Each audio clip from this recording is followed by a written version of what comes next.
जय हिंद. नमस्कार मित्रांनो, मी विजय कदम आपल्या सर्वांचं एज्युकेटिव्ह इंडिया ग्रुपमध्ये स्वागत करतोय.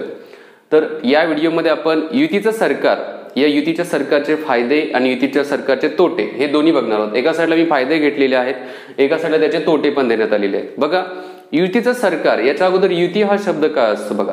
समजा महाराष्ट्राच्या बाबतीमध्ये विचार केला, महाराष्ट्रामध्ये विधानसभा आहे, विधानसभेच्या 288 जागा आहेत. आता या 288 जागांच्या मध्ये बहुमत पाहिजे असेल तर एखाद्या पक्षाला 145 जागा भेटणं गरजेचे आहेत. 145 प्लस जागा भेटल्यानंतर तो पक्ष काय करू शकतो, स्वतःचं सरकार स्थापन करू शकतो आणि तो स्वतःहून सगळे निर्णय घेऊ शकतो, एका पक्षाच्या मार्फत घेतले जाऊ शकतात. पण समजा एखाद्या पक्षाला 145 प्लस जागा भेटल्या नाहीये तर त्या ठिकाणी काय करावं लागते, 2 किंवा अधिक पक्ष एकत्रित येऊन सरकार स्थापन करत असतात. याच्या अगोदर 2014 पासून 2019 पर्यंत बघितलं महाराष्ट्रामध्ये तर त्यावेळेस बीजेपी शिवसेनेची युती होती. आजच्या घडीला बघितलं तर आता काय आहे, महाविकास आघाडी आहे, म्हणजे शिवसेना आहे, राष्ट्रवादी आहे आणि काँग्रेस आहे. हे तिन्ही पक्ष एकत्र येऊन काय करतायत तर महाराष्ट्रामधलं आताचं सरकार चालू आहे. तशाच पद्धतीने केंद्राच्या बाबतीमध्ये विचार केला, आजच्या घडीला केंद्रामध्ये युतीचं सरकार आहे का? ऍक्च्युली तसं म्हणलं तर एक कॉन्स्टिट्युशनल बेसिसवरती म्हणजे घटनेच्या आधारावरती युतीचं सरकार नाहीये. पण तरी पण काय केलेलं आहे तर बीजेपी पक्ष ऑलरेडी बहुमतात आहे. 2014 पासून 2019 पर्यंत पण बीजेपी बहुमतामध्ये होता आणि आज पण बहुमतामध्ये आहे. त्यामुळे आजच्या घडीला केंद्रामध्ये युती आहे असं म्हणू शकत नाहीये जर कॉन्स्टिट्युशनल बेसिसवरती. तरी पण काय केलं बीजेपीने, इतर जे पक्ष आहेत त्या इतर पक्षातील लोकांना एकत्रित येऊन काय केलं तर सरकार स्थापन केलेलं आहे. कारण डिसिजन मेकिंग साठी अशा प्रकारचं युतीच्या सरकारचा काय तो थोडा फायदा होतो बघा. बट केंद्राने जरी विचार केला, बीजेपीने विचार केला की नाही आम्हाला कुठल्याही पक्षाचं मत नको आहे, कुठल्याही पक्षाचा जे काही निर्णय आहे किंवा त्यांनी दिलेला सल्ला नको असेल, तरी पण बीजेपी त्यांचा स्वतःचा निर्णय स्वतः घेऊ शकते कारण ते बहुमतात आहे. अभ्यासात्मक व्हिडिओ आहे, इथं कुठल्या पक्षावरती आपल्याला टीका वगैरे करायची नाहीत. फक्त आपल्याला मुद्दा समजून घ्यायचं की युतीचं सरकार त्याचे फायदे आणि तोटे काय आहेत. म्हणजेच युती याचा अर्थ काय की 2 किंवा अधिक पक्ष एकत्रित येऊन सरकार स्थापन करतात आणि 5 वर्ष त्यांचा कामकाज जे आहे सरकारचं कामकाज चालत राहतं बघ. आता फायद्यांच्या वरती येऊ, युतीच्या सरकारचे फायदे काय आहेत. पहिला फायदा, मेजॉरिटीने डिसिजन घेतला जातो बघा. म्हणजे समजा एखादा निर्णय घ्यायचा असेल तर 2 किंवा अधिक पक्ष एकत्रित असेल, महाराष्ट्रामध्ये निर्णय घ्यायचा असेल तर शिवसेना, राष्ट्रवादी, काँग्रेस या पक्षातील जे महत्वाचे लीडर्स आहेत, नेते जे आहेत ते एकत्रित येतात आणि एकत्रित येऊन निर्णय घेतात बघा. तसंच केंद्राच्या बाबतीमध्ये असेल 2009 पासून 2014 पर्यंत असेल, ज्यावेळेला युपीएचं सरकार होतं, काँग्रेसचं सरकार होतं आणि काँग्रेस बरोबर इतर पण छोटे छोटे पक्ष होते, तर त्यावेळेला निर्णय घेत असताना पण काय केलं जात होतं की प्रत्येक पक्षाचा जो लीडर आहे की बाबांनो आम्हाला असा असा निर्णय घ्यायचा आहे, तुमचं काय मत आहे. म्हणजे जे सरकारमध्ये असणारा जो मेन सरकारी पक्ष असेल आणि इतर जे ज्यांना एकत्रित येऊन सरकार स्थापन केलेलं आहे ते मग ते काय करतात की स्वतःचं मत देतात. याच्यातून फायदा काय होतो बघा, मेजॉरिटीने डिसिजन होतो आणि मेजॉरिटीने डिसिजन होत असताना प्रत्येक बारीक बारीक गोष्टीचा विचार केला जातो. म्हणजे युतीच्या सरकारचा हा एक फायदा झाला की मेजॉरिटीने डिसिजन घेणे हा खूप फायदेशीर असू शकतं. दुसरा जो आहे मुद्दा, जर समजा एखादा पक्ष बहुमतात असेल, केंद्रामध्ये बहुमतात असेल किंवा राज्यामध्ये बहुमतात असेल, तर तो काय करतो की जिकडून आपल्याला जास्त मतदान भेटलेलं आहे, जिकडून जास्त आपले उमेदवार निवडून आलेले आहे त्याच्यावरती फोकस करू शकतो. पण युतीच्या सरकारमध्ये तसं होणार आहे का? नाहीये. ज्यावेळी युतीचं सरकार असतं, कोएलिशन गव्हर्नमेंट असतं, त्यावेळेला प्रत्येक म्हणजे महाराष्ट्राच्या बाबतीमध्ये विचार केला तर महाराष्ट्राच्या प्रत्येक जिल्ह्याच्या, प्रत्येक तालुक्याच्या, प्रत्येक गावाचा विचार करणं गरजेचं आहे. केंद्राच्या बाबतीमध्ये विचार केला, केंद्रामध्ये जर युतीचं सरकार असेल तर प्रत्येक राज्याच्या, प्रत्येक विभागाच्या, जिल्ह्याच्या, तालुक्याच्या, गावाचा विचार करणं गरजेचं असतं. त्यामुळे काय होतं की प्रत्येक भागाच्या विकासाचा विचार केला जातो ज्यावेळी युतीचं सरकार असतं त्यावेळेला. हा झाला दुसरा त्याचा फायदा झाला. तिसरा जो आहे फायदा याचा बघा, युतीचं सरकार हे मोर रिस्पॉन्सिबल गव्हर्नमेंट असतं. आता मोर रिस्पॉन्सिबल याचा अर्थ काय आहे की लोकांचा त्या सरकारकडे बघण्याचा दृष्टिकोन हा असतो की डिसिजन घेताना हे तिघं एकत्रित येत आहेत, दोघं एकत्रित येत आहेत किंवा 9 जण एकत्रित येत आहेत. 2009 पासून 14 पर्यंत सरकार होते, ते 9 ते 10 पक्ष एकत्रित येऊन युतीचं सरकार स्थापन केलं होतं. मग त्यावेळेला कसं होतं की प्रत्येक पक्षाचा निर्णय म्हणण्यापेक्षा मत घेतलं जात होतं, तुम्हाला काय वाटतंय.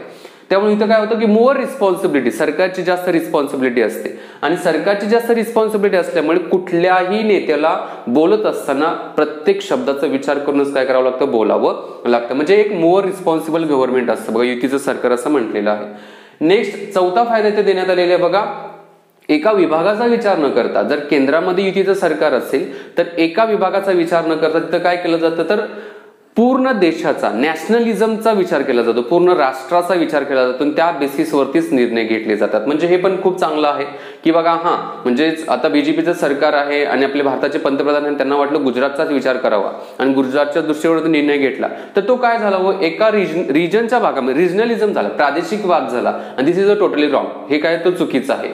त्यामुळं निर्णय घेत असताना पूर्ण देशाला विचारात घेऊनच काय करावं पाहिजे, निर्णय घेतला पाहिजे. युतीच्या सरकारमध्ये कोअलिशन गव्हर्नमेंटमध्ये काय केलं जातं, तर पूर्णपणे देशाच्या विकासाचा विचार केला जातो बघा. हा एक त्याचा फायदा आहे. नंतर पाचवा मुद्दा जो आहे, लेस एक्स्ट्रीम पॉलिसी. खूप अशा टोकाच्या भूमिका घेतल्या जात नाहीयेत.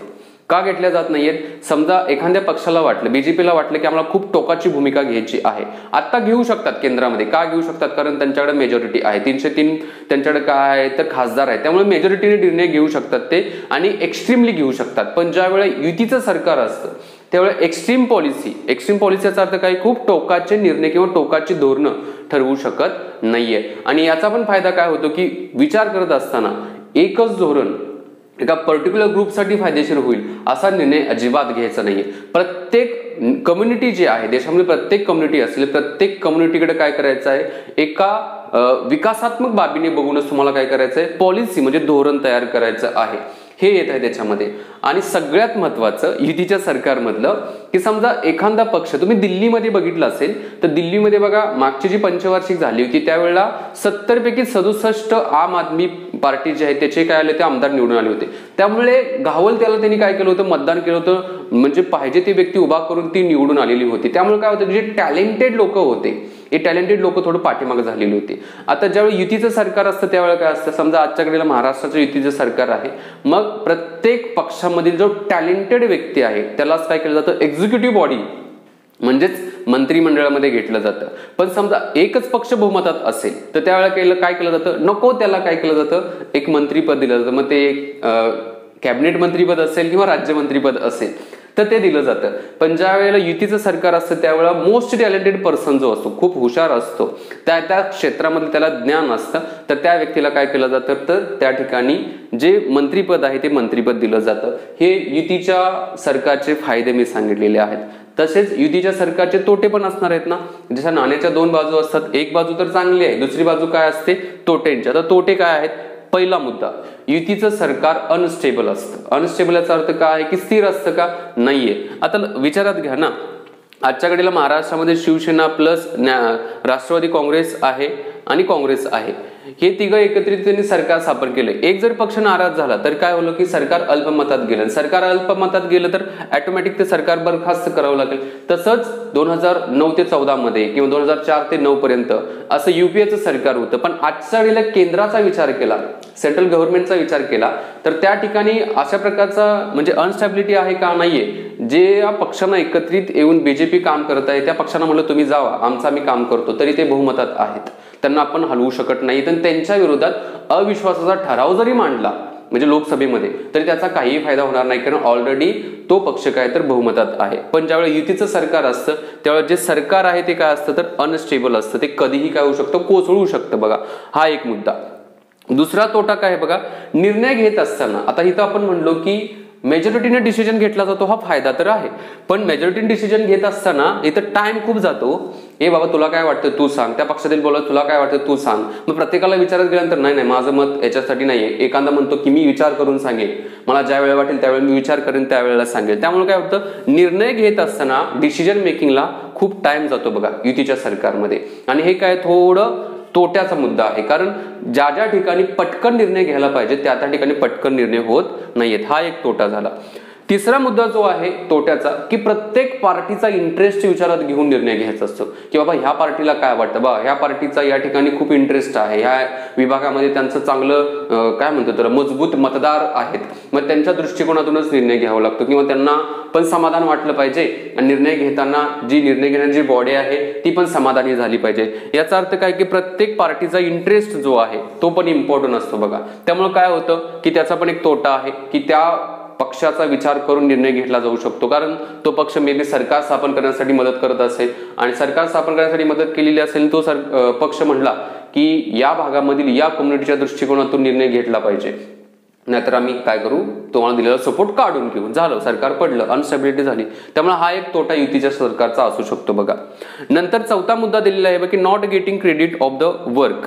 आता एखादा पक्ष आहे, आजच्या घडीला जरी युतीचं सरकार आहे महाराष्ट्रामध्ये, मग एका पक्षाला क्रेडिट देता येत नाही. क्रेडिट इन द सेन्स की या पक्षाचं सरकार असताना त्यांनी असं असं काम केलं असं म्हणू शकतो का? नाहीये. इथं आहे महाविकास आघाडी हा शब्द वापरलेला आहे. पण केंद्रामध्ये बघितलं तर एनडीए गव्हर्नमेंट म्हणलेलं आहे बघा, एनडीए. पण एनडीए मध्ये मेजॉरिटीमध्ये कोण आहे? बीजेपी आहे. मग बीजेपीनं निर्णय घेतलेला आहे. आजच्या घडीला तर एक शब्द वेगळा वापरला, मोदी सरकार. ऍक्च्युली कॉन्स्टिट्यूशनच्या बेसिसवरती मोदी गव्हर्नमेंट हा शब्द टोटली रॉंग आहे. घटनेच्या आधारावरती जर विचार केला तर एखाद्या पक्षाच्या दृष्टिकोनातून किंवा कोलिशन म्हणजेच युतीच्या सरकारच्या दृष्टिकोनातून त्याला नाव दिले तर चालू शकतं. एनडीए गव्हर्नमेंट हा योग्य आहे संविधानाच्या आधारावरती शब्द. युपीए गव्हर्नमेंट पण योग्य आहे. पण एका पर्टिक्युलर व्यक्तीचं गव्हर्नमेंट म्हणणं हा शब्द काय तर चुकीचा आहे बघा. तो वापरणं पण चुकीचा आहे. घटनेच्या आधारावर मी बोलत आहे. म्हणजेच इथं काय आहे की एका पक्षाला कुठल्या क्रेडिट भेटत नाहीये. तर या सर्व पक्षातील सरकारनं स्थापन केलेला आहे तो निर्णय हा घेतलेला आहे तो योग्य आहे असं म्हटलं जातं. त्यामुळे काही पक्ष जे असतात त्यांना निर्णय घेतलेले असतात, त्यांनी स्वतः निर्णय घेतलेले असतात, पण त्यांना कोणत्याही प्रकारचं क्रेडिट भेटत नाही. एका पार्टीला पण काय भेटत नाही तर क्रेडिट भेटत नाहीये. नंतर काय होतं बघा, निर्णय घेत असताना एका मुद्द्याला चगळून निर्णय घेतला जातो. मी म्हणत नाही ते चुकीचं आहे, पण इथं जात आहे ना, टाइम कन्झ्युमिंग होतंय ना. त्यामुळे डिसिजन मेकिंग खूप रॅपिडली आणि स्पष्ट पद्धतीने असणं काय आहे गरजेचं आहे. बट इथं टाइम पण खूप जात आहे बघा.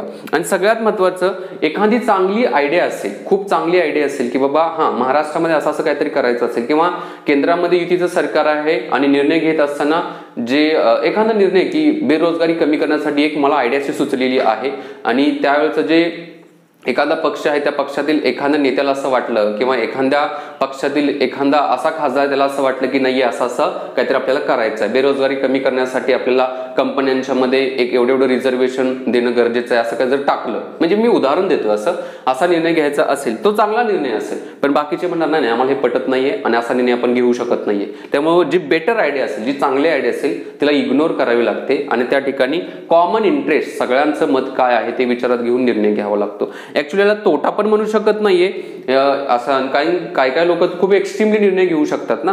आता काही केंद्राच्या मार्फत काही एक्स्ट्रीमली निर्णय पण घेतलेले आहेत बघा मागच्या काही दिवसामध्ये, तर ते एक्स्ट्रीमली निर्णय पण चुकीचे आहेत असं पण म्हटलेलं. जसं आसाम राज्यामधला एनआरसीचा इश्यू असेल, नॅशनल रजिस्टर ऑफ सिटिझनशिपचा इश्यू असेल, त्याचबरोबर मुस्लिम सोडून इतर परकीय देशातून भारतात येणारे, मग ते अफगाणिस्तान असेल, बांगलादेश असेल, पाकिस्तान असेल, तर इथून येणारे मुस्लिम सोडून इतर जे लोक आहेत ते इनलिगली जरी आले असते तर त्यांना भारतीय नागरिकत्व दिलं जाईल. म्हणजे हे काही एक्स्ट्रीम निर्णय आहेत असं मी म्हणत नाही, पेपरवाल्यांच्या मार्फत सांगितलं जात आहे. द हिंदू इंडियन एक्सप्रेस मध्ये ते मेन्शन केलेलं आहे, बोललेले आहेत ते एक्स्ट्रीम निर्णय असं म्हटलेलं आहे. बट इथं मुद्दा आहे की युतीच्या सरकारच्या बाबतीमध्ये हा तोट्याचा मुद्दा इथं सांगण्यात आलेला आहे. सो इथं मी काय सांगितलं की युतीच्या सरकारचे फायदे आणि युतीच्या सरकारचे हे तोटे आहेत. थोडे लक्षात ठेवा, माहिती असावी, जनरल नॉलेज पण माहिती असेल. सगळ्यात दुसरा महत्वाचा मुद्दा की आपण युपीएससीचं प्रिपरेशन करत असेल, एमपीएससीचं प्रिपरेशन करत असेल की आपला एक पॉईंट ऑफ व्ह्यू असावे की समजा याचे फायदे आणि याचे तोटे काय आहेत ते आपल्याला एकदम क्लिअर कट माहिती असावे. बाकी एज्युकेट टू इंडिया ग्रुपचा मोबाईल ऍप्लिकेशन आहे, ऍप्लिकेशनची लिंक खाली डिस्क्रिप्शन बॉक्समध्ये दिलेली आहे. कोणाला ऍप्लिकेशनवरचा एखादा कोर्स वगैरे घ्यायचा असेल तर तुम्ही घेऊ शकता. आणि टेलिग्राम चॅनल पण आहे, त्याची पण लिंक खाली दिलेली आहे, त्याला पण तुम्ही जॉईन करू शकता. मी ते थांबतो. व्हिडिओ आवडले असेल तर लाईक, शेअर, सगळ्यात महत्त्वाचं सबस्क्राईब चॅनलला नक्की करा. जय हिंद, जय महाराष्ट्र, जय भारत, वंदे मातरम.